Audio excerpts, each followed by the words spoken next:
الحمد لله نحمده ونستعينه ونستغفره ونؤمن به ونتوكل عليه ونعوذ بالله من شرور أنفسنا ومن سيئات أعمالنا من يهده الله فلا مضل له ومن يضلله فلا هادي له ونشهد أن لا إله إلا الله وحده لا شريك له ونشهد أن سيدنا ومولانا محمدا عبده ورسوله أما بعد عن عبد الله بن عمر رضي الله تعالى عنهما عن النبي صلى الله عليه وسلم أنه قال بني الإسلام على 5 شهادة أن لا إله إلا الله وأن محمد رسول الله وإقام الصلاة وإيتاء الزكاة وحج البيت من استطاع إليه سبيلا وصوم رمضان أو كما قال عليه الصلاة والسلام متفق عليه۔ بزرگان محترم اور معزز مائیں بہنیں اور بیٹیاں، میں نے کل یہی حدیث شریف پڑھی تھی جو امام بخاری رضی اللہ تعالیٰ عنہ نے کتاب الایمان کے پہلے ہی باب میں اس کو ذکر فرمائی ہے اور ایمان کے مسئلے کو اس روایت سے ثابت فرمایا ہے، اور اسی کے ساتھ ساتھ اعمال کے مسئلے کو بھی ثابت فرمایا ہے کہ اعمال کے ذریعے سے ایمان میں جلا پیدا ہوتا ہے، نور پیدا ہوتا ہے۔ انسان جتنے اعمال زیادہ کرتا جاتا ہے ایمان اتنا ہی مضبوط ہوتا چلا جاتا ہے، بلکہ قرآن کریم سے یہ پتہ چلتا ہے کہ جس کے پاس ایمان ہوتا ہے اس کا قلب ہمیشہ مسرور رہتا ہے، خوش رہتا ہے۔ اللہ تعالیٰ قرآن کریم میں فرماتے ہیں الذین آمنوا فزادتہم ایمانا وہم یستبشرون، جو لوگ ایمان لائے فزادتہم ایمانا، ان کے ایمان میں زیادتی ہوتی رہی۔ کیسے زیادتی ہوتی رہی؟ ظاہر سی بات ہے کہ ایمان تو صرف دل کی ایک کیفیت کا نام ہے، ایک اللہ کو مانو، ایک رسول اللہ صلی اللہ علیہ وسلم کی رسالت کا اعتراف کرو، انبیاء پر ایمان رکھو، مرنے کے بعد دوبارہ زندہ ہونے پر ایمان رکھو۔ اس میں زیادتی کیسے ہوگی؟ اس میں زیادتی ہوگی اعمال کے ذریعے سے۔ انسان کے اعمال جتنے زیادہ ہوں گے، اعمال صالحہ، عبادات، اچھے اخلاق، معاشرت کی بہتری، حلال روزی، اس کی جتنی زیادتی ہوگی ایمان اتنا ہی بڑھتا چلا جائے گا۔ ایمان نہیں بڑھتا، ایمان کا نور بڑھتا ہے۔ ایمان تو ایک کیفیت کا نام ہے، ایک اللہ پر ایمان رکھا، یہ ایمان بڑھا نہیں بلکہ ایمان کا نور بڑھ گیا۔ اس کی مثال ایسی ہے کہ آپ نے ایک ٹیوب لائٹ جلائی، پھر دوسری جلائی، پھر تیسری جلائی، پھر چوتھی جلائی، تو نفس نور تو پہلے سے موجود ہے ایک ٹیوب لائٹ کی وجہ سے، پھر اسی میں اضافہ ہوتا رہا۔ تو انسان جتنے اعمال صالحہ کرتا ہے اتنا ہی زیادہ اس کے ایمان میں اضافہ ہوتا چلا جاتا ہے۔ فزادتہم ایمانا، یعنی نور ایمان میں اضافہ ہوتا چلا جاتا ہے۔ یہی وجہ ہے کہ معاصی کی وجہ سے ایمان میں ظلمت پیدا ہوتی چلی جاتی۔ لا یزنی الزانی حین یزنی وہو مومن کا یہی مطلب عبداللہ ابن عباس رضی اللہ تعالیٰ عنہما نے بیان فرمایا کہ زانی جب زنا کرتا ہے تو اس کے دل سے ایمان کا نور نکل جاتا ہے۔ تو اعمال صالحہ سے نور آتا ہے، اور اعمال سیئات سے، اعمال معاصی سے، گناہوں سے، اللہ کی بغاوتوں سے، نفرتوں سے، اس مالک کی بے وفائی سے، یوں کہہ لیجئے اس مالک کی بے وفائی سے ظلمت، تاریکیاں پیدا ہوتی ہیں۔ تو اللہ تعالیٰ قرآن کریم میں فرماتے ہیں الذین آمنوا فزادتہم ایمانا، ان کے ایمان میں زیادتی ہوئی، یعنی نور ایمان میں زیادتی ہوئی۔ وہم یستبشرون، اور وہ خوش رہتے ہیں۔ معلوم ہوتا ہے مومن غریب سے غریب ہوتا ہے لیکن ایمان کی بنیاد پر اس کا دل مسرور رہتا ہے، اور کافر اور باغی ربانی مالدار سے مالدار ہوتا ہے لیکن ایمان کی دولت کے نہ ہونے کی وجہ سے وہ ہمیشہ پریشان رہتا ہے۔ اسی لیے آپ دیکھ لیجئے، ابھی 2-3 دن قبل کا واقعہ ہے، ویڈیو پر کسی نے ڈالا ہے، یہیں گجرات کے کسی علاقے کا واقعہ ہے کہ جہاں کچھ لوگ جن کے سامنے صرف اپنا مذہب ہے، جن کے سامنے انسانیت نہیں ہے، کہ جو ایسے حالات میں بھی، بیماریوں میں، پریشانیوں میں، مصائب میں، جہاں ساری دنیا پریشانیوں میں مبتلا ہے، کچھ لوگ ایسے ہیں کہ جو صرف اپنے مذہب کو لے کر کے چلتے ہیں، ان کے نزدیک انسانیت کوئی چیز نہیں. حالانکہ انسانیت مقدم ہے مذہب کے اوپر، بلکہ اگر شریعت محمدی پر غور کیا جائے تو شریعت محمدی کا پورا مدار انسانیت پر ہے. یہ شریعت نہیں ہے، یہ انسانیت ہے. لوگ اس کو یوں سمجھتے ہیں کہ یہ ایک مذہب ہے، ایک دھرم ہے. حقیقت یہ ہے کہ محمد رسول اللہ صلی اللہ علیہ وسلم کا دیا ہوا دین جو ہے وہ کوئی مذہب اور دھرم نہیں ہے، وہ انسانیت ہے. آپ نے انسانیت کا درس دیا ہے.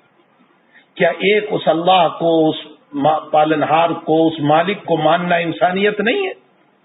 جس نے ہمیں وجود دیا، جس نے ہمیں دنیا کے اندر زندہ کیا، جس نے ہمیں دنیا میں پیدا کیا، جس نے ہمیں روزی روٹی دی، جس نے ہمیں برا کیا، کیا اس مالک کو ماننا یہ انسانیت نہیں ہوگی؟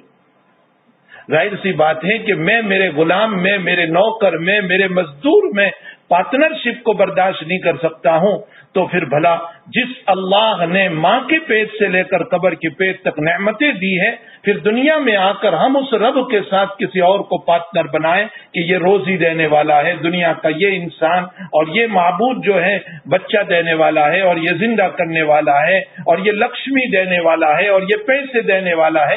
ظاہر سی بات ہے کہ دنیا میں میرے غلام اور نوکر میں پارٹنرشپ کو برداشت نہیں کر سکتا ہوں، تو وحدہ لا شریک اور رب کریم اور پالنہار اور اس دنیا کا سرجنہار وہ اپنے غلاموں کو جب دنیا میں وہ اللہ کے پارٹنر بناتے وہ کیسے برداشت کر سکتا؟ پیغمبر صلی اللہ علیہ وسلم کا اس بات کی دعوت دینا کہ ایک اللہ کو مانو، ایک رب کو مانو، ایک خالق کو مانو، ایک مالک کو مانو، یہ انسانیت ہے، یہ مذہب نہیں ہے، یہ انسانیت ہے، جو انسانیت کا درس دیا جا رہا. اسی لیے انسانیت کا درس دیتے ہوئے نبی کریم صلی اللہ علیہ وسلم نے فرمایا لم یشکر اللہ من لم یشکر الناس. یہ انسانیت کا درس ہے. اللہ کا شکر وہ آدمی کبھی ادا نہیں کر سکتا ہے جو بندوں کا شکر ادا نہیں کرتا. جو مخلوق کا شکر ادا نہیں کرتا وہ خالق کا شکر کیسے ادا کرے گا؟ یہ انسانیت کا درس ہے کہ جو اپنے لیے پسند کرو وہ اپنے بھائی کے لیے پسند کرو. یہ انسانیت کا درس ہے. لوگ کہتے ہیں یہ مذہب محمدی ہے، یہ دھرم ہے. یہ دھرم اور مذہب نہیں ہے، یہ انسانیت ہے. آپ نے فرمایا کہ کامل انسان وہ ہے، کامل مسلمان وہ ہے جو اپنی ذات سے کسی کو تکلیف نہ پہنچا. ایک روایت میں جہاں مسلم کا لفظ آیا، دوسری روایت میں مطلقاً لفظ آیا، احد کا لفظ آیا، کسی کو تکلیف نہ پہنچائے، چاہے وہ مومن ہو چاہے وہ غیر مومن ہو، کسی کو ایذا نہ پہنچائے. اس کو مومن کامل کہا گیا، اس کو کامل ایمان والا کہا گیا. کیا یہ ساری باتیں انسانیت کی نہیں ہیں؟ تو کچھ لوگ دھرم کے نام پر تقسیم کرنے جا رہے ہیں اور ان سے بلوایا جا رہا ہے ان کے مذہب کے خلاف، ان کی وحدانیت کے خلاف، ان کی توحید کے خلاف. ایک اللہ کے جو قائل ہے وحدانیت کے، اس کے خلاف ان کے پاس بلوایا جا رہا ہے، اور جب وہ بولنے سے انکار کرتے ہیں تو ان کو گلہ نہیں دیا جا رہا، ان سے گلے کو روک دیا جا رہا ہے، یہ کھانے کو روک دیا جا رہا ہے. آپ انداز لگائیں کہ جو انسان انسانیت کے در سے ہٹ جاتا ہے، انسانیت کے دروازے سے ہٹ جاتا ہے، وہ ایسے ہی کام کیا کرتا ہے. ورنہ حقیقت یہ ہے کہ مصائب میں مذہب نہیں دیکھا جاتا، وہاں انسانیت دیکھی جاتی ہے. تو خیر میں یہ کہہ رہا ہوں کہ ان کے دل مسرور ہے اس گلے کے نہ ملنے پر بھی، جو وہ یہ بیان دے رہے ہیں کہ ہمارے پاس وہ کلمہ بلوایا جا رہا ہے کہ جس کلمے کو ہم اپنی توحید کے خلاف سمجھ رہے ہیں، ہم اپنے مذہب کے خلاف سمجھ رہے ہیں، ہم اپنے ایمان کے خلاف سمجھ رہے ہیں، ہم انسانیت کے درس کے خلاف سمجھ رہے ہیں، ہم محمد رسول اللہ صلی اللہ علیہ وسلم کی تعلیمات کے خلاف سمجھ رہے ہیں، اور ہم اپنے رب کے ناشکرے بندے بننا نہیں چاہتے ہیں اس کے ساتھ کسی اور کو پارٹنر بنا کر کے، اور پارٹنر بھی اس کو بنایا جائے جو مخلوق ہے. بھلا مخلوق خالق کا پارٹنر کیسے ہو سکتا ہے؟ لیکن ان لوگوں کو جب غلہ نہیں ملا تو ان کی زبان کا کلمہ جو نوٹ کر کے ویڈیو پر ڈالا گیا وہ یہ ہیں کہ کوئی حرزنی ہمیں نہیں ملا ہے لیکن ہم اپنے اللہ کی توحید کے خلاف نہیں کریں گے. یہ کیا چیز ہے؟ یہ وہی ہے جو قرآن کریم نے کہا فزادتہم ایمانا وہم یستبشرون. ان کو غلہ ملنے پر اس لفظ کے بولنے سے اتنی خوشی نہیں ہوتی جو غلہ چھوڑ کر اپنے رب کی وحدانیت پر خوشی ہوتی. وہم یستبشرون، یہ قرآن کریم کہہ رہا ہے الذین آمنوا فزادتہم ایمانا وہم یستبشرون. تو مومن جو ہے وہ غریب سے غریب ہوگا. ظاہر سی بات ہے کہ جب ان کو غلہ دینے آئے ان کی غربت ہوگی، ان کے پاس اس وقت ان حالات میں کھانا نہیں ہوگا، لیکن اس کے باوجود ان کا دل اور ان کی روح اللہ کی وحدانیت کے ساتھ خوش ہے. وہم یستبشرون. یہی قرآن کریم نے ہمیں بتایا کہ مومن غریب تو ہو سکتا ہے لیکن ایمانی دولت کی وجہ سے وہ مسرور ہوتا ہے، وہ اپنے دل میں خوشی محسوس کرتا ہے. الحمدللہ حق تعالی جل شانہ نے ہمیں ایمان جیسی دولت عطا فرمائی. میں سب کو کہہ رہا ہوں اللہ کا شکر ادا کرو. نہ صحیح دولت نہ ہو، نہ صحیح ہمارے پاس وہ بلڈنگیں نہیں ہوں، نہ صحیح ہمارے پاس وہ بینک بیلنس نہیں، نہ صحیح ہمارے پاس وہ مال، وہ فراوانی، وہ گاڑیاں، وہ عزت کے نقشے جو عہدوں پر بیٹھ کر کے ان کے پاس ہے، ہمارے پاس نہیں. لیکن ایمان جیسی دولت ہمیں عطا فرمائی. وہ کتنی بڑی دولت ہے، اتنی بڑی دولت، اتنی بڑی دولت کہ قرآن کریم میں حق تعالی جل شانہ نے اپنے پیغمبر صلی اللہ تعالی علیہ وسلم کو حکم دیا اس بات کا وَاصْبِرْ نَفْسَكَ مَعَ الَّذِينَ يَدْعُونَ رَبَّهُمْ بِالْغَدَاةِ وَالْعَشِيِّ يُرِيدُونَ وَجْهَهُ وَلَا تَعْدُ عَيْنَاكَ عَنْهُمْ تُرِيدُ زِينَةَ الْحَيَاةِ الدُّنْيَا وَلَا تُطِعْ مَنْ أَغْفَلْنَا قَلْبَهُ عَنْ ذِكْرِنَا وَاتَّبَعَ هَوَاهُ وَكَانَ أَمْرُهُ فُرُطًا. کچھ اہل مکہ جو مالدار تھے، جو عہدے والے تھے، جو پیسے والے تھے، لیکن ایمان نہیں تھا، وہ نبی کریم صلی اللہ علیہ وسلم سے کہنے لگے کہ محمد ہم تیرے پاس آنا چاہتے ہیں، تیری مجلس میں بیٹھنا چاہتے ہیں، تیری بات کو سننا چاہتے ہیں، لیکن ہماری شرط یہ ہے کہ یہ جتنے غربا ہے، یہ بلال، یہ صہیب، یہ جتنے غربا ہے تیرے پاس، یہ غلام قسم کے، یہ گتیا قسم کے، جن کے پاس پورا لباس بھی نہیں تھا. آپ تاریخ تو پڑھیں، جن کے پاس پورا لباس بھی نہیں تھا. یہ صہیب احد میں جب شہید ہوئے ہیں تو صرف ایک لنگی بندھی ہوئی تھی اور اسی میں دفن کیا گیا، اور وہ لنگی اتنی چھوٹی تھی کہ سر ڈھانپتے تھے تو پاؤں کھل جاتے تھے اور پاؤں ڈھانپتے تھے تو سر کھل جاتا تھا. نبی علیہ السلام نے فرمایا سر محترم ہے، ڈھانپ دو اس کو اور پاؤں پہ گھاس ڈال دو. یہ صہیب. اور مصعب ابن عمیر کا یہ واقعہ، حضرت مصعب ابن عمیر کا جو میں نے نقل کیا کہ وہ احد میں پوری چادر پہ ان کو نصیب نہیں. حضرت صہیب رضی اللہ تعالیٰ عنہ غلام ہے، بلال ایک غلام ہے، بدن پر پورا کپڑا بھی نہیں تھا. حضرت جابر رضی اللہ تعالیٰ عنہ کے پاس کچھ لوگ آئے بخاری شریف میں، فرمایا نبی اکرم صلی اللہ علیہ وسلم کی نماز ہمیں بتاؤ کہ حضرت کیسے پڑھتے تھے. حضرت نے وضو فرمایا جابر نے، اور صرف لنگی میں نماز پڑھنے کھڑے ہو گئے، حالانکہ کرتا وہاں لٹک رہا تھا. نماز 2 رکعت نماز پڑھائی، فرمایا ہاکذا صلاۃ رسول اللہ صلی اللہ علیہ وسلم، نماز نبی کی ایسی ہوا کرتی. تو وہ جو آئے تھے انہوں نے کہا کہ حضرت یہ کرتا یہی تھا، پھر آپ نے بلا کرتے کی نماز پڑھی. حضرت نے فرمایا تم جیسے احمق کو بتانے کے لیے کہ دور نبوی میں ہمارے پاس 2 کپڑے نہیں ہوتے تھے، ایک کپڑے پر ہماری زندگی گزری، ایک کپڑے پر، صرف لنگی پر. تو یہ کچھ مالدار اہل مکہ جو تھے وہ کہنے لگے کہ ہم محمد تیری خدمت میں بیٹھنا چاہتے ہیں، لیکن یہ غریب جتنے ہیں نا، یہ غلام، یہ حقیر، یہ فقیر، یہ ذلیل، یہ نہ ہو. نبی علیہ الصلوۃ والسلام کے دل پر خیال سا گزرا. یہ خیال اس لیے نہیں تھا کہ آپ بلال کو جو ہے حقیر سمجھتے تھے، صہیب کو حقیر سمجھتے تھے، اس لیے نہیں تھا. اس بنیاد پر تھا کہ اگر اہل مکہ کے یہ مالدار اور شرفا ایمان لے آئیں گے تو پھر ایمان پھیل جائے گا. ایمان کی لالچ میں ابھی تو یہ خیال سا گزرا ہے نبی کریم صلی اللہ علیہ وسلم کو، اور وہ بھی حرص ایمان میں، نہ یہ کہ حقارت صحابہ میں، اس لیے نہیں، الیاذ باللہ ثم الیاذ باللہ ثم الیاذ باللہ، ہرگز نہیں. اللہ نے آیت اتاری واصبر نفسك مع الذين يدعون ربهم بالغداة والعشي يريدون وجهه، پیغمبر آپ اپنے آپ کو بٹھائے رکھیے. واصبر نفسك، یہاں صبر کا معنی بٹھانا. پیغمبر آپ اپنے آپ کو بٹھائیے ان لوگوں کے ساتھ یدعون ربهم بالغداة والعشی یریدون وجہہ، جو صبح اور شام اللہ کو یاد کرتے ہیں اخلاص کے ساتھ. یریدون وجہہ، اخلاص کے ساتھ جو صحابہ یاد کرتے ہیں ان کے ساتھ اپنے آپ کو رکھیے.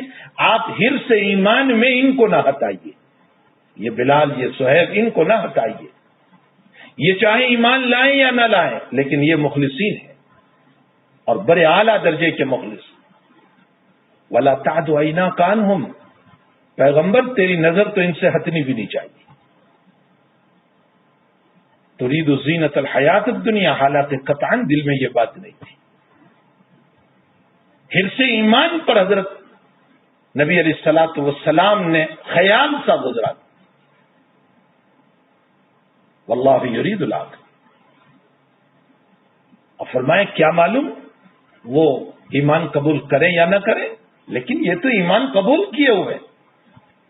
صوفیہ نے ایک مسئلہ ثابت کیا کہ مشائخ کو چاہیے کہ اپنے مخلصین مریدوں کے ساتھ بھی بیٹھا کرے تاکہ اپنے اندر غرور اور تکبر پیدا نہ ہو جائے.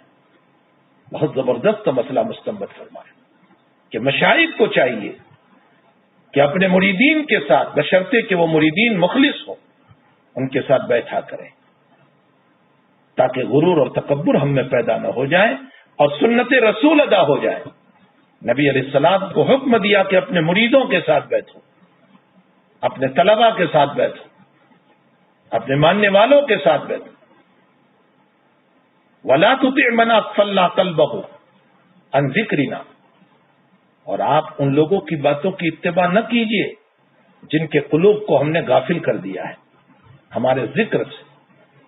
معلوم یہ ہوتا ہے کہ ان کے دلوں پر مہر لگ چکا ہے. ختم اللہ علی قلوبہم ہے، وکان امرہ فرطا، اور ان کا معاملہ تو حد سے تجاوز کر چکا ہے. آپ ان کے لیے حرص ایمان میں اپنے مخلصین کو نہ چھوڑیں.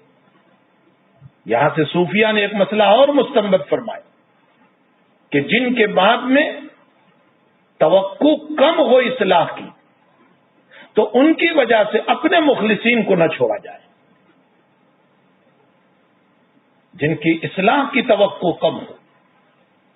میرے ذہن میں ایک مسئلہ آیا جو حضرات اکابر نے ہی لکھا ہے. فرمایا کہ یہ بات یاد رکھو کہ صرف تعریف کرنے سے ایمان نہیں ہو جاتا جب تک کہ دل سے مان نہ لیا جائے. ورنہ ابو طالب نے نبی کریم صلی اللہ علیہ وسلم کی بہت تعریف کی. 80 اشعار ہے جو چھپے ہوئے ہیں اور اس میں ابو طالب یہ کہہ رہا ہے کہ محمد تیرے دین سے بڑھ کر بہتر دین کوئی نہیں اور تجھ سے بہتر انسان کوئی نہیں. خوب تعریف کی نبی کریم صلی اللہ علیہ وسلم کی، لیکن تعریف سے کچھ نہیں ہوا، اس لیے کہ دل نے ایمان قبول نہیں کیا تھا. آج بہت سارے لوگ ایمان کی تعریف کر رہے ہیں، مسلمانوں کی تعریف کر رہے ہیں، محمد کی تعریف کر رہے ہیں، تعریف سے کچھ نہیں. ہاں، کل کی مجلس میں جیسے میں نے کہا تھا، بہت ممکن ہے کہ اعمال صالحہ کی بنیاد پر حق تعالی ایمان کی توفیق دے دے، لیکن اگر ایمان کی توفیق نہ ہوئی اور قلب نے تسلیم نہیں کیا اللہ اس کے رسول کو، تو صرف تعریف سے کچھ نہیں ہوگا. اگر تعریف ہی پر مسئلہ ہو جاتا تو ابو طالب سے بڑھ کر جنت میں جانے والا کوئی نہ ہوتا. لیکن صحیح ترین روایت ہے کہ ابو طالب جہنم میں جائیں گے. حالانکہ نبی علیہ السلام کے ام محترم ہے، آپ کے چچا ہے، آپ کی بڑی خدمت کی. تو میں یہ کہہ رہا تھا کہ مومن کے پاس جو ایمان ہے یہ ایمان بہت بڑی دولت ہے. اللہ تعالیٰ قرآن کریم میں فرماتے الذین آمنوا فزادتہم ایمانا وہم یستبشرون، ان کے دل مسرور ہوتے ہیں، خوش رہتے ہیں ایمانی دولت کی وجہ سے. یہی وجہ ہے کہ جب انسان اپنے ایمان کو فزادتہم کرتا ہے اعمال کے ذریعے سے تو مسروریت اور خوشی بڑھتے بڑھتے بڑھتے بڑھتے اس عالم پر پہنچ جاتی ہے کہ روح قبض ہونے کا جب وقت آتا ہے اور پیغام ربانی جب اس کو سنایا جاتا ہے ارجعی الی ربک راضیۃ مرضیہ فادخلی فی عبادی وادخلی جنتی، تو سارے لوگ رو رہے ہیں اور جانے والا مسکرا رہا ہے. اس کے پیچھے سارے لوگ رو رہے ہیں اور جانے والا مسکرا رہا ہے. ہم نے ایسی بھی موتیں دیکھی ہیں، اس عاجز نے ایسی بھی موتیں دیکھی. حافظ عبدالستار نانکوی رحمت اللہ علیہ، میری آنکھوں نے ان کو دیکھا. صرف حافظ قرآن تھے لیکن ولایت اللہ تعالیٰ نے ان کو عطا فرمائی. ان کی وفات کا واقعہ ہے کہ وہ خوب مسکرا رہے اور چند لمحوں کے بعد ان کی روح قبض ہو جاتی ہے. اور اس سے پہلے مسکراہٹ پر جب پوچھا گیا تو آہستہ دبے الفاظ میں فرمایا کہ میرے رب کی نعمتیں دیکھ رہا ہوں. یہی وہ مسروریت ہے کہ جو اعمال صالحہ کی بنیاد پر موت کے موقع پر اور بھی زیادہ خوشی لے کر کے آتی. اللہ اپنے فضل سے، اپنے کرم سے ہم تمام کو ایمان کی مسروریت اور خوشی عطا فرمائے، اور اب تعالی وفات تک ہمیں اپنے ایمان کو بچا کر لے جانے کی توفیق عطا فرمائے، اور اسی ایمان پر اللہ تعالی ہمیں موت دے تاکہ ہم اللہ کی دی ہوئی اس نعمت کو اللہ کے پاس لے جائیں. بزرگان دین کا فرمان ہے، اللہ نے تیری روح کو صاف ستھرا پیدا کیا ہے، اس کو گناہوں سے پاک رکھ، ورنہ یہ روح انتہائی شرمندہ ہوتی ہے جب موت کا وقت آتا ہے کہ صاف ستھری تھی اور گندی ہو کر اللہ کے دربار میں جا رہی ہے. گندگی کا عالم اس کا ہوتا ہے، اور روح جو ہے ہماری وہ انتہائی زیادہ شرمندہ ہوتی ہے. اس لیے ہمیں اپنی روح کو پاک صاف رکھنے کی، بنانے کی ضرورت ہے، اور روح میں پاکی اور صافی آتی ہے اہل اللہ کی صحبت سے، بزرگوں کی صحبت سے، اللہ والوں کی صحبت سے، نیکوں کی صحبت سے. روح میں پاکیزگی پیدا ہوتی ہے. اور میرے بھائیوں اور میری بہنوں، تجربہ کر کے آپ دیکھ لو، میں نہیں کہہ رہا ہوں، تجربہ کر کے آپ دیکھ لو. 40 دن تک اپنے نفس سے ایک عہد کر لو کہ تو برائی نہیں کرے گا. دیکھو روح کو ان دنوں میں جو سرور اور جو خوشی حاصل ہوتی ہے، خدا پاک کی قسم دنیا کی بریانی میں وہ خوشی نہیں ملتی، دنیا کے 2000 کے لباس میں وہ خوشی نہیں ملے گی، دنیا کی اے سی میں وہ خوشی نہیں ملے گی جو ترک معاصی میں خوشی ملے گی، ترک گناہ میں خوشی ملے گی. یہ مومن کی شان ہے کہ معاصی کو چھوڑنے پر اس کی روح کو بہت خوشی ہوتی ہے. یہ مومن، اسی لیے نبی کریم صلی اللہ علیہ وسلم نے فرمایا، بخاری شریف کی روایت ہے کہ مومن سے گناہ ہو جاتا ہے تو جیسے پہاڑ گر گیا، اور باغی انسان جب گناہ کرتا ہے تو جیسے مکھی بیٹھی اور اڑا گئی، یعنی وہ اس کو کچھ سمجھتا ہی نہیں. تو آپ تجربہ کر کے دیکھ لو چند دنوں کے لیے، اگر شراب کے عادی ہے شراب چھوڑ کر دیکھ لو، جوا کے عادی ہے جوا چھوڑ کر دیکھ لو، سود کے عادی ہے سود چھوڑ کر دیکھ لو، بدنظری کے عادی ہے اپنی نگاہوں کی حفاظت کر کے دیکھو، گندے خیالات کے عادی ہے اپنے قلب کو صاف رکھ کر دیکھ لو، اور گناہوں کے عادی ہے غیبت کے، برائیوں کے، گالی گلوچ کے، فحش باتوں کے اگر عادی ہے، اپنے نفس سے سودا کرو، عہد کرو کہ 40 دن تک تو اس کام کو چھوڑ دے. اس وحدہ لا شریک لہ کی ذات کی قسم کھا کر میں کہتا ہوں، جو خوشی روح کو پیدا ہوگی، اس لیے کہ مومن کی شان ہے، اور اس میں کوئی شک نہیں کہ جب معاصی اور گناہ کا صدور ہم سے ہوتا ہے، نفس خوش ہوتا ہے تھوڑی دیر کے لیے، لیکن روح مغموم ہوتی ہے. ہماری روح ہم کو ڈانٹتی ہے، کیا کر رہا ہے تو، ہاں روح ہم کو ڈانٹتی ہے، اندر سے بے چینی جو ہوتی ہے نا، یہ روح کی ڈانٹ ڈپٹ ہے ہم کو. میں نے کسی نہ دیکھنے والی چیز کو یا لڑکی کو دیکھا، ٹھیک ہے میری آنکھوں کی شہوت پوری ہو گئی، کچھ دیر کے لیے لذت ہو گئی، لیکن اندر سے میری روح کہہ رہی ہے کیا کر رہا ہے. یہ بے چینی جو مومن کے اوپر پیدا ہو رہی ہے، یہ وہی روح کی بے چینی. تو یہی وہ ایمان ہے جو اللہ تعالیٰ نے مجھے اور آپ کو عطا فرمایا، جس کو نبی کریم صلی اللہ تعالی علیہ وسلم نے اس روایت کے اندر سب سے پہلے اس کو ذکر فرمایا. حضور پاک صلی اللہ علیہ وسلم کا ارشاد گرامی ہے، لا الہ الا اللہ بنی الاسلام علی خمس شہادت اللہ الہ الا اللہ وَأَنَّ مُحَمَّدَ رَسُولُ اللَّهِ، یہ ایمان ہے جس کی دولت اللہ تعالیٰ نے مجھے اور آپ کو عطا فرمائی ہے۔ اس کے بعد 4 اعمال کو ذکر کیا گیا، نماز، زکوٰۃ، حج اور روزہ، بخاری کی روایت پر، اور نماز، زکوٰۃ، روزہ اور حج مسلم کی روایت پر۔ بہرحال ترتیب کا تھوڑا سا فرق ہے، باقی مسائل ایک ہی۔ اللہ کے حبیب پاک صلی اللہ علیہ وسلم نے ایمان کے بعد 4 اعمال کو ذکر فرمایا جس کو عبادت کہا جاتا ہے۔ ان چاروں کا تعلق عبادت سے، اقام الصلاۃ و ایتاء الزکوٰۃ و صوم رمضان و حج البیت، یہ 4۔ انسان اصلاً پیدا ہوا ہے 4 چیزوں سے۔ انسان کا مادہ اور انسان کا گھارا جو اللہ نے بنایا ہے وہ 4 چیزوں سے بنا ہے۔ نمبر 1، اب تعالی نے آگ، مٹی، پانی اور ہوا، ان چاروں سے ہمارا وجود ہوا ہے۔ ہمارے بدن میں آگ موجود ہیں، اگر آپ دیکھیں تھوڑی دیر کے لیے کھجاہٹ تو آپ کو گرم لگے گا۔ یہ دلیل ہے کہ میرے اور آپ کے بدن میں آگ موجود ہے، اور یقینی بات ہے کہ حرارت کا ہونا ضروری ہے، بغیر حرارت کے انسان ٹھنڈا ہو جاتا ہے، قبر تک پہنچ جاتا ہے۔ مٹی تو سراسر مٹی ہی ہے، ہم مٹی سے پیدا ہوئے، منہا خلقناکم وفیہا نعیدکم ومنہا نخرجکم تارۃ اخری، ہمیں اسی میں جانا ہے۔ اور آپ قبر کھول کر کے دیکھ لیں تو میرا وہ لہلہاتا جسم اور تنتناتا جسم اور دوڑتا اور کودتا ہوا اچھلتا ہوا جسم چند دنوں کے بعد دیکھ لو تو کیسے مٹی ہو رہا ہے۔ مٹی ہمارا پورا بدن ہے۔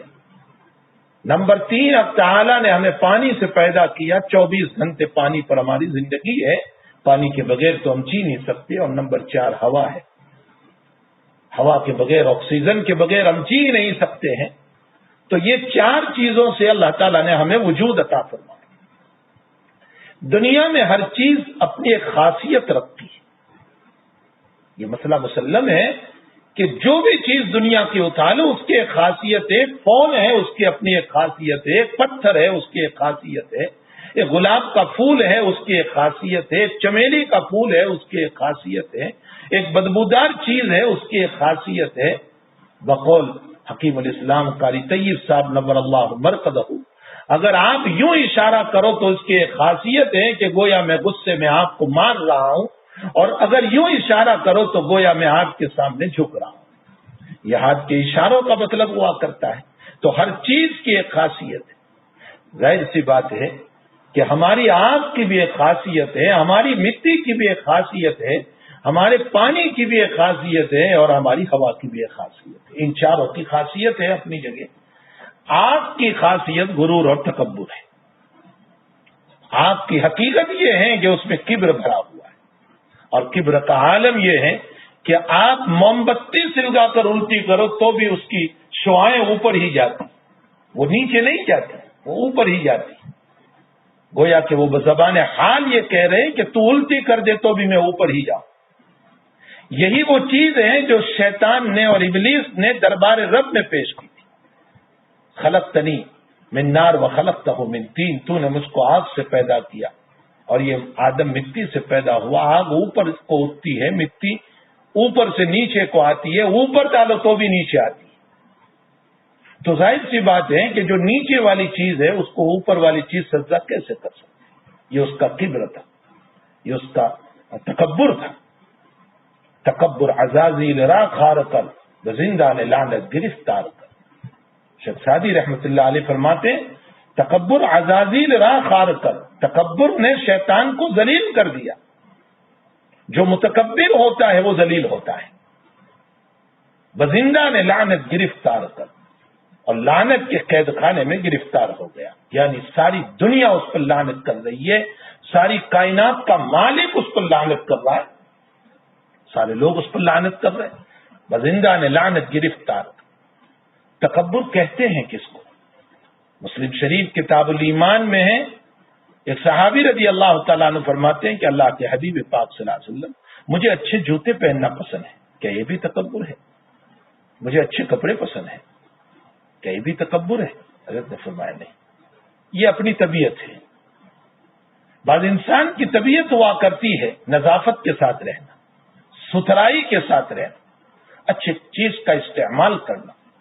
فرمایا یہ تکبر نہیں. ان اللہ جمیل و یحب الجمال. اللہ جمیل ہے، جمال کو پسند کرتا ہے، اچھائی کو پسند کرتا ہے. تو پھر تکبر کہتے ہیں کس کو؟ نبی علیہ الصلوۃ والسلام تعریف فرماتے بطر الحق وغمط الناس. حق بات کے آ جانے کے باوجود انکار کر دینا. میں دیکھ رہا ہوں کہ اس کی بات صحیح ہے اور میری بات غلط ہے، لیکن صرف اپنی شان کی وجہ سے بات کو میں رد کر رہا ہوں. یہ تکبر ہے. وغمط الناس، اور لوگوں کی تحقیر، حقیر سمجھنا، دوسروں کو معمولی سمجھنا، ذلیل سمجھنا. اگر میں کپڑا استعمال کر رہا ہوں دوسروں کو حقیر سمجھ کر کے تو یہ تکبر ہے. اگر میں شاندار جوتا پہن رہا ہوں دوسروں کی تحقیر کر کے تو تکبر ہے.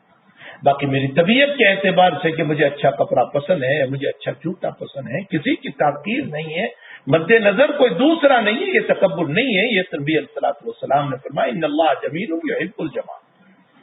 دوسروں کی تحقیر کرنا، حقارت کی نظر سے دیکھنا اور حق کے آ جانے کے باوجود انکار کرنا، اس کو کہا جاتا ہے تکبر. یہ بدترین صفت ہے. مسلم شریف کی روایت ہے کہ الکبریاء و ردائی، تکبر میری چادر ہے. یعنی یہ اسی اللہ کو زیب دیتا ہے تکبر. وہ انسان کیا تکبر کرے جس کا درد سر ہو جائے تو پریشان ہو جاتا ہے، بخار آ جائے تو پریشان ہو جاتا ہے. ارے یہ کورونا کی بیماری چلی ہے تو انسان پریشان ہو گیا. وہ کیا تکبر کرے؟ حضرت شیخ نور اللہ مرکزہ فرماتے جو گندی نالی سے پیدا ہوا اور قبر میں جانے کے بعد گندے کیڑوں کے حوالے ہوگا، اور ابھی حیاتی میں منو گوبر لے کر کے گندگی کے ساتھ چل رہا ہے. چمڑی سے اللہ نے ہم کو چھپا رکھا ہے، ورنہ اندر گندگی ہے، جس کی ابتدا بھی گندگی، نہایا بھی گندگی، وسط اور بیچ بھی گندگی. جو گندگی سے بھرا ہوا ہو وہ کیا تکبر کر سکتا ہے؟ بہت بری صفت ہے، بہت بری صفت. اپنے آپ کو کبر سے، تکبر سے، دوسروں کی حقارت سے، حق بات کے انکار سے بچانا چاہیے. حضرت الامام مالک رحمت اللہ علیہ کے بعد میں آتا ہے کہ ایک مجلس میں متعدد لوگوں نے آپ کو سوال کیا، کسی نے فلاں مسئلہ پوچھا، کسی نے فلاں مسئلہ پوچھا. ایسے اپنے آپ کو گرائے ہوئے تھے کہ آپ متعدد مسائل کے بعد میں یہ کہتے چلے گئے لا ادری، مجھے نہیں معلوم، مجھے نہیں معلوم، مجھے نہیں معلوم. کیا آپ کی شان میں کوئی کمی آ گئی؟ لیکن آپ نے امت کو غلط مسئلہ دینے سے اور غلطی میں ڈالنے سے اپنے آپ کو بچا لیا. آپ کے حالات میں لکھا ہے کہ 70 مشائخ کے وقت نے، 70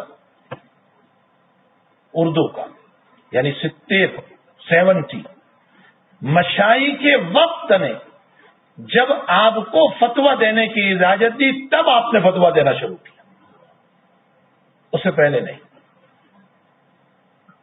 تو ہمیں اس بری صفت سے بچانا چاہیے. مسلم شریف کی روایت ہے الکبریاء و ردائی والعظمت ازاری، تکبر میری چادر ہے اور عظمت میری ازار ہے. بلندی، بلند شان، اللہ کہتا ہے میری شان ہے. اور من نازعنی، جو کھینچے گا میری اس چادر کو سوائے جہنم کے کچھ نہیں. اس کا مطلب یہ نکلا کہ آپ یہ فرما رہے ہیں کہ میں اس کو سیدھا جہنم میں داخل کروں گا. یہ حدیث قدسی ہے، مسلم شریف کی روایت ہے، حدیث قدسی ہے، اور ابو داؤد شریف میں روایت ہے،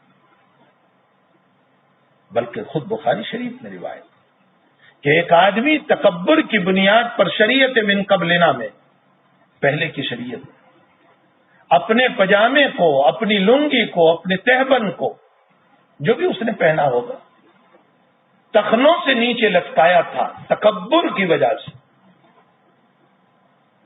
اللہ تعالیٰ نے زمین پھاڑی اور اس کو زمین میں دھسا دیا. اور اللہ کے حبیب فرماتے ہیں صلی اللہ علیہ وسلم کہ قیامت تک دھستا رہے گا. یہ ہے تکبر، اس کی حقیقت. ہمیں بہت بچنے کی ضرورت ہے اس بیماری سے. تو جب مجھ میں آگ موجود ہے تو میرے بدن میں آگ کی صفت بھی موجود ہے، تکبر. تکبر کو ختم نہیں کرنا ہے. بعض مرتبہ ضرورت ہے طواف کرتے ہوئے رمل کے اندر موندے ہلانا، ذرا شان سے چلنا ضرورت ہے. لیکن تکبر کی تعریف جو میں نے بتائی، جو نبی علیہ الصلوۃ والسلام کے ذریعے حضرت نے بتائی، بطر الحق و غمت الناس، حق بات کا انکار اور لوگوں کی حقارت، یہ نہیں ہونا چاہیے. تو اب اس تکبر کو دبانے کے لیے، اس باطنی بیماری اور مرض کو دبانے کے لیے اللہ کے حبیب پاک صلی اللہ علیہ وسلم فرماتے ہیں اقام الصلاۃ، نماز اچھی طرح پڑھو، نماز اچھی طرح پڑھو. صلو کما رأیتمونی اصلی، تم ایسے نماز پڑھو جیسے تم نے مجھ کو دیکھا. نبی کا رکوع کیسا، نبی کا سجدہ کیسا، نبی کا قیام کیسا، جیسے نبی نے نماز پڑھی آپ نے کیسے ہاتھ اٹھایا، آپ نے ہمیں نماز میں کیا پڑھنے کو کہا. اگر ڈھنگ سے نماز پڑھی ہے تو انشاءاللہ تعالی یہ نماز ہمارے اندر آگ سے پیدا ہونے والے تکبر کو دبا دے گی. اس لیے کہ ان الصلاۃ تنہی عن الفحشاء والمنکر، بے شک نماز بے حیائیوں سے اور برائیوں سے بچانے والی ہے. لیکن شرط یہ ہے کہ نماز بھی نماز ہے، ٹھونگے مارنا نہ، جیسے مرغا چونچ مارتا ہے ایسے نماز ہو، سکون کے ساتھ، وقار کے ساتھ، طمانینت کے ساتھ، اطمینان کے ساتھ. علماء نے طمانینت اور اطمینان کے ساتھ نماز پڑھنے کو واجب قرار دیا، بلکہ امام ابو یوسف رحمۃ اللہ علیہ اور بعض اکابر نے فرض قرار دیا اور فرمایا جس نے سکون سے نماز نہیں پڑھی اس کی نماز ہی نہیں ہوئی، اس کی نماز نہیں ہوئی. ایک صحابی کے بعد میں آتا ہے، دیہاتی صحابی تھے، جلدی جلدی نماز پڑھی، بخاری شریف میں ہے، اور حضرت کی خدمت میں آئے، السلام علیکم. حضرت نے فرمایا جی فصلی فإنک لم تصلی، واپس جاؤ پھر سے نماز پڑھو، تم نے نماز نہیں پڑھی. انہوں نے پھر پڑھی، لیکن بس وہ اسی طرح پڑھی اس لیے کہ ان کو اسی طرح معلوم تھا. واپس آئے، سلام کیا، حضرت نے فرمایا ارجع فصلی، واپس جاؤ پھر سے نماز پڑھو، تم نے نماز نہیں پڑھی. پھر نماز پڑھی جلدی جلدی، پھر واپس آئے، سلام کیا، حضرت نے فرمایا واپس جاؤ. چوتھی مرتبہ جب ان کو واپس کیا تو انہوں نے فرمایا حضرت اس سے اچھی نماز مجھے نہیں آتی. تو پھر حضرت نے باقاعدہ اس کو نماز سکھائی کہ ایسے نماز پڑھو. تو دیکھو اس صحابی کو جلدی جلدی پڑھنے پر فرمایا ارجع فصلی فإنک، تم نے نماز ہی نہیں پڑھی. معلوم ہوتا ہے طمانینت اور سکون، وقار کے ساتھ، اطمینان کے ساتھ نماز پڑھنا چاہیے. اٹھا بیٹھک کی نماز نہیں کہ نہ رکوع مکمل ہوا نہ سجدہ مکمل ہوا. اگر نماز واقعتاً نماز ہے تو انشاءاللہ تعالی زندگی میں تکبر دب جائے گا.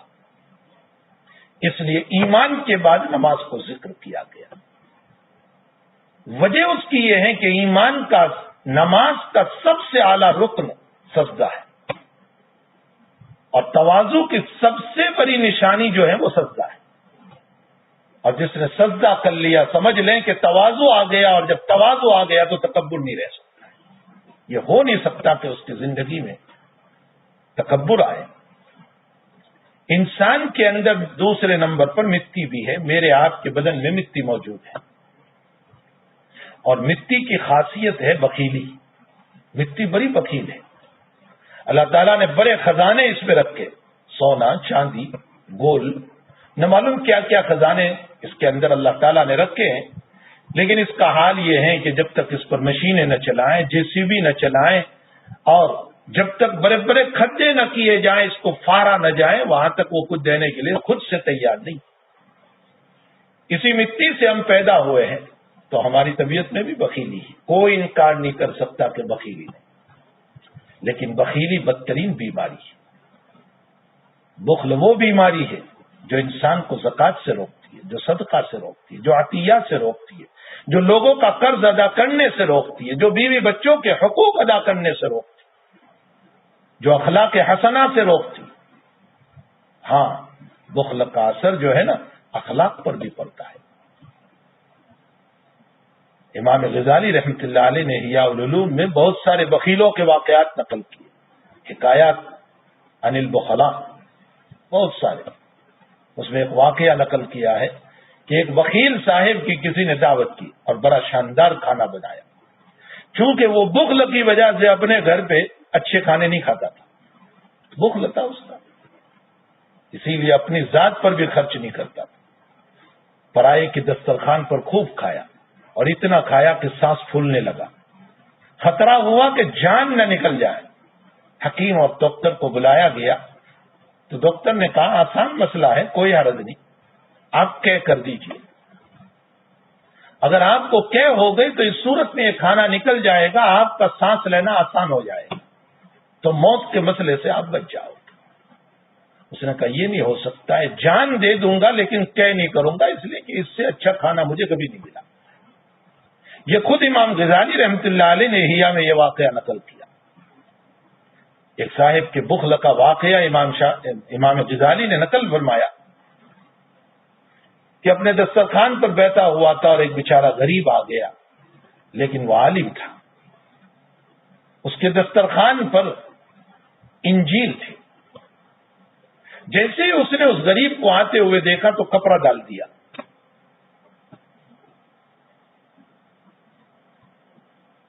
اور جب وہ عالم بیچارے غریب تھے جو تشریف لائے بیٹھے تو یہ صاحب ان سے کہنے لگے کچھ قرآن کی باتیں سناؤ۔ تو اس نے دیکھ لیا تھا وہاں دور سے کہ اس کے دسترخوان پر ہے کیا، تو اس غریب نے پڑھنا شروع کیا والزیتون وطور سینین وہذا البلد الامین۔ تو کہا اس صاحب دسترخوان نے کہ یہ سورت تو وہ 3 سے ابتدا ہوتی ہے، آپ نے 3 کو چھوڑ دیا اور زیتون سے کہا 3 اس کے نیچے۔ یہ جو دسترخوان ہے آپ کا اور جو آپ نے اوپر چادر ڈال دی ہے اس کے نیچے 3 موجود ہے، اس لیے اس کو بولنے کی ضرورت نہیں۔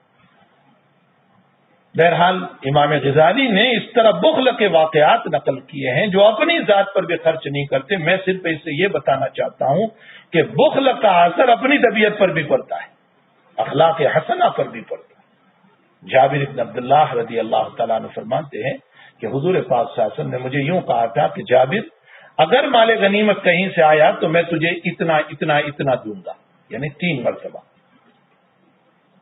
بس اللہ کے حبیب پاک صلی اللہ علیہ وسلم دنیا سے تشریف لے گئے۔ صدیق اکبر نے اعلان فرمایا کہ نبی نے اگر کسی کو وعدہ کیا ہے یا نبی کے پاس کسی کا قرضہ باقی ہے تو وہ لے جائیں۔ یہاں سے مسئلہ معلوم ہوا کہ اگر مرنے والے کے ورثہ یہ اعلان کریں تو اس کا جواز ہے۔ تو جابر بن عبداللہ نے صدیق اکبر سے کہا کہ مجھے وعدہ کیا تھا کہ اگر کہیں سے مال غنیمت آ گیا تو ہم تمہیں اتنا اتنا دیں گے، تو آپ مجھے دیجئے۔ مانگا نہیں دیا، پھر مانگا نہیں دیا، پھر مانگا نہیں دیا۔ جابر بن عبداللہ نے فرمایا، بخاری شریف کی روایت ہے، یا تو وعدہ پورا کیجئے وَإِلَّا فَتَبْخَلْ، ورنہ بخیل بن جائیے۔ صدیق اکبر کو یہ جملہ اتنا برا لگا، فرمایا تم مجھے بخیل بننے کو کہہ رہے ہو، بھلا بخیل سے بدتر بیماری کون سی ہو سکتی؟ آؤ نبی نے کیا وعدہ کیا تھا؟ فرمایا مجھے یوں کہا تھا کہ اگر مال غنیمت کہیں سے آیا تو 3 مرتبہ، کہا ایک چلو بھرو ان پیسوں میں سے، درم کا ایک بھرا، کہا گنو کتنے ہیں، کہا 500، تو کہا 3 مرتبہ 500 لے لو۔ مجھے یہ بتانا ہے کہ ابو بکر صدیق کے فرماتے ہیں کہ بخیلی سے بڑھ کر باطنی بیماری کوئی نہیں ہو سکتی، یہ بدترین بیماری، یہ ہماری مٹی کی خاصیت ہے۔ اب اگر ہمیں اس بیماری کو دبانا ہے، بخیلی کی بیماری کو، تو اللہ کے حبیب نے فرمایا وَإِيتَاءِ الزَّکَاۃ، زکوٰۃ ادا کرو۔ جب زکوٰۃ حساب کر کے ادا کریں گے تو انشاءاللہ تعالی بخیلی دبتی چلی جائے گی، دل سخاوت پہ آئے گا، دل کھل جائے گا دینے کے لیے۔ پھر اپنے گھر کی چیز بھی ضرورت کی بنیاد پر اٹھا کر دینے میں ہمیں تنگی محسوس نہیں ہوگی۔ پھر کسی غریب کو دیکھ کر ہمارا دل بے چین ہوگا، ہماری آنکھوں میں آنسو آ جائے گی۔ پھر ہمارا دل پریشان ہوگا کہ میں اس کی ضرورت کو کیسے پورا کروں. حضرت عمر کے باب میں آتا ہے کہ بعض مواقع پر آپ رات بھر شدید سردی کے باوجود کھلے سوتے رہے اور پوچھنے پر فرمایا کہ جب رعایا کو میں نہیں دے سکتا ہوں تو میں اوڑھ کر کیسے سوؤں گا. آپ انداز لگائیں کہ حضرت عمر رضی اللہ تعالیٰ عنہ کا ہمارے اکابر کی زندگی بھی ایسی ہی گزری ہے کہ ہمارے اکابر اگر خود نہیں دے سکتے تھے تو پھر اپنے آپ کو اس سے دور بھی رکھتے تھے کہ ہم استعمال نہیں کریں گے اس کو. کہنے کا مطلب یہ ہے کہ بخیلی اتنی بدترین بیماری ہے کہ اس سے اخلاق پر بھی اثر پڑتا ہے، عبادت پر بھی اثر پڑتا ہے. اگر اس کو دبانا ہے تو حساب کر کے زکات دیا کرو. میں انشاءاللہ زکات پر تفصیلی گفتگو کروں گا. مجھے تو اس وقت اس حدیث شریف کے اندر جو 4 عبادت بیان کی گئی اس کا فلسفہ بیان کرنا ہے کہ نبی علیہ الصلوۃ والسلام نے ایمان اور 4 عبادتوں کو کیوں بیان کیا، اس کا فلسفہ کیا ہے. اللہ کے نبی کن باتوں کی طرف اشارہ کرنا چاہتے ہیں. ہمارے بدن میں پانی بھی ہے اور پانی کی طبیعت ہے لالچ، ہرس. جب سیلاب چلتا ہے، فلڈ چلتا ہے تو وہ بہتر سے بہتر چیزوں کو بھی بہا دیتا ہے، لے جاتا ہے. کبھی فریز بہ رہا ہے، کبھی مکان بہ رہا ہے، کبھی غلہ اور انسان بہ رہا ہے. پانی کے اندر لالچ ہے. میرے اور آپ کے بدن میں جب پانی موجود ہے تو یقیناً ہرس بھی موجود ہے. ہم بڑے لالچی ہیں. ہماری لالچ اور ہرس کا حال یہ ہوتا ہے کہ ہم دوسروں کی چیزوں پر بھی للچائی نظر سے دیکھا کرتے ہیں، حالانکہ اس بدترین مرض سے ہمیں اپنے آپ کو بچانا چاہیے. نبی علیہ الصلوۃ والسلام نے فرمایا لو کان لابن آدم وادیان من ذهب، اگر آدم کی اولاد کو اللہ تعالیٰ 2 وادی بھر کر سونا دے. وادی کے اندر پانی بہتا ہے، یعنی اللہ بہنے والا خزانہ دے، بہنے والا. لبتغى ثالث، تو یہ تیسرے کی تمنا کرے گا. 2 دکان ہے تو تیسری، 3 ہے تو چوتھی، 4 ہے تو 5ویں، تمنا کرتا ہی چلا جائے. لا يملأ جوف ابن آدم الا التراب، فرمایا ابن آدم کا پیٹ نہیں بھرے گا مگر قبر کی مٹی سے. یہ ہماری لالچ کو بیان کیا، ہماری ہرس کو بیان کیا کہ قبر کی مٹی ہی ہماری لالچ کو پورا کرنے والی، ورنہ ہماری لالچ تو بڑھتی ہی چلی جائے. اسی لیے انسان جب برا ہوتا ہے تو 2 چیزیں، اگرچہ جسم برا ہو گیا لیکن 2 چیزوں میں اضافہ ہوتا ہے، شہوت اور حرص، لالچ. جیسے جیسے انسان کی عمر بڑھتی جاتی ہے، پہلے اپنی فکر تھی، پھر بچوں کی فکر، پھر پوتوں کی فکر، پھر نواسوں کی فکر، پھر اس سے آگے فکریں، بڑھتا ہی چلا جاتا. اللہ کے حبیب پاک صلی اللہ علیہ وسلم فرماتے ہیں کہ اس حرص کو اگر دبانا ہے جو ہمارے بدن میں پانی کی وجہ سے، تو اچھی طرح روزے رکھو. روزہ حرص کو دبا دیتا ہے. اب دیکھو دسترخوان پر بیٹھے ہیں، 5 منٹ افطاری کو باقی ہے، لیکن آپ کا ہاتھ پانی کی طرف نہیں جا رہا ہے، شربت کی طرف نہیں جا رہا ہے اور جوس کی طرف نہیں جا رہا ہے. کیوں نہیں جا رہا ہے؟ اس لیے نہیں جا رہا ہے کہ اللہ نے منع کیا، آپ کے حرص کو اللہ نے روک دیا. اگر روزہ صحیح ہو، جیسے اللہ نے بتایا، جیسے نبی نے بتایا، جو میں پہلے 2 دن میں کہہ چکا ہوں کہ روزہ کیسا ہونا چاہیے، اگر ان شرائط کے ساتھ روزہ رکھا ہے تو انشاءاللہ تعالی ہماری حرص اور ہماری طبیعت میں جو لالچ ہے، جو بدترین بیماری، وہ دبتی چلی جائے گی. اور ہمارے بدن میں ہوا بھی ہے، ہم ہوا سے پیدا ہوئے، ہوا ہر وقت چلتی رہتی ہے، ہوا نہ ہو تو زندگی گزارنا مشکل.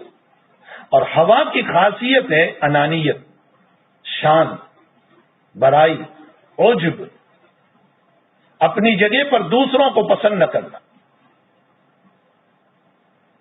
عجب اور تکبر میں فرق ہے. تکبر دوسروں کی حقارت اور اپنے آپ کو بڑا سمجھنا، اور عجب کا معنی ہوتا ہے اپنی شان اور برائی کو بیان کرنا، جس کو انانیت، میں کچھ ہوں، میں کچھ ہوں. یہ ہم سب کی طبیعت میں ہے، اس لیے کہ جب ہوا ہے تو اس کی صفت بھی ہے.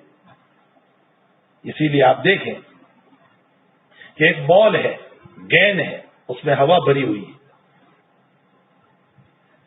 اب بالکل ہوا سے وہ ٹائٹ ہے اور ہوا بھرنے جا رہے ہیں تو وہ گیند پھٹے گا اور اندر سے ہوا باہر آئے گی. اب اس ہوا سے پوچھو کہ تو کیوں باہر آ گئی, تو وہ کہے کہ میرے ہوتے ہوئے دوسری ہوا کیسے آ گئی. یہ ہے انانیت. ہوا کی شان ہے انانیت. میری جگہ پر کوئی اور نہ آئے, بس میں ہی میں.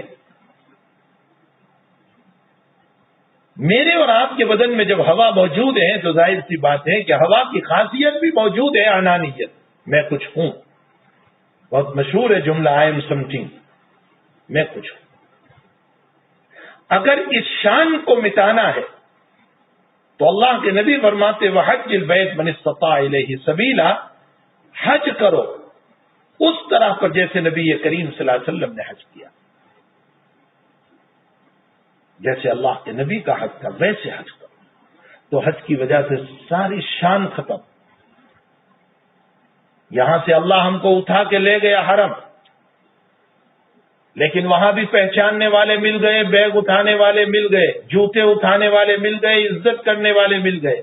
تو اللہ نے فرمایا ابھی تیری شان ہے. فرمایا یہ کپڑے اتار دے اور 2 چادر پہن لے تاکہ تجھے کوئی پہچانے.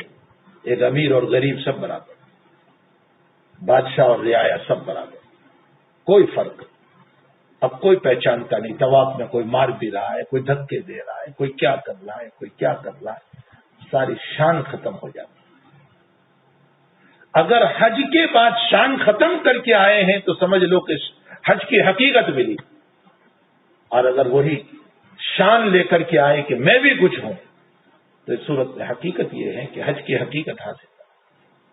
یہ ہے ان 4 عبادتوں کا فلسفہ کہ ہمارے اندر آگ ہے جو تکبر کی دلیل ہے. اگر اس کو دبانا ہے تو ہمیں ڈھنگ سے نماز پڑھنا ہوگا جیسے نبی نے بتایا. ہمارے اندر مٹی ہے جس کی خاصیت بخیلی ہے, اگر اس کو دبانا ہے تو ہمیں صحیح طور پر زکات ادا کرنا ہوگا.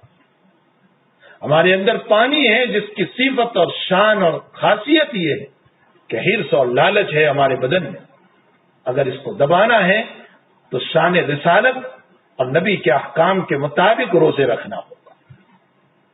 اور ہمارے اندر انانیت, براپن اور شان کی بیماری ہے. اگر اس کو دبانا ہے تو پھر ڈھنگ سے حج کرنا ہوگا. یہ عبادت کا فلسفہ ہے. اس کی بنیاد پر نبی کریم صلی اللہ علیہ وسلم نے ان 4 عبادتوں کو ذکر فرمایا.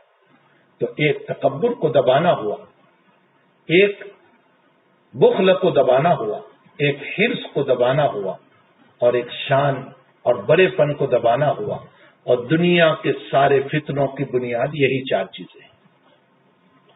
یا تو دنیا میں فتنہ تکبر کی بنیاد پر ہو رہا ہے, یا تو بخیلی کی بنیاد پر ہو رہا ہے, یا تو حرص و لالچ کی بنیاد پر ہو رہا ہے, یا شان کی بنیاد پر ہو رہا ہے. بس یہی 4 چیزیں ہیں.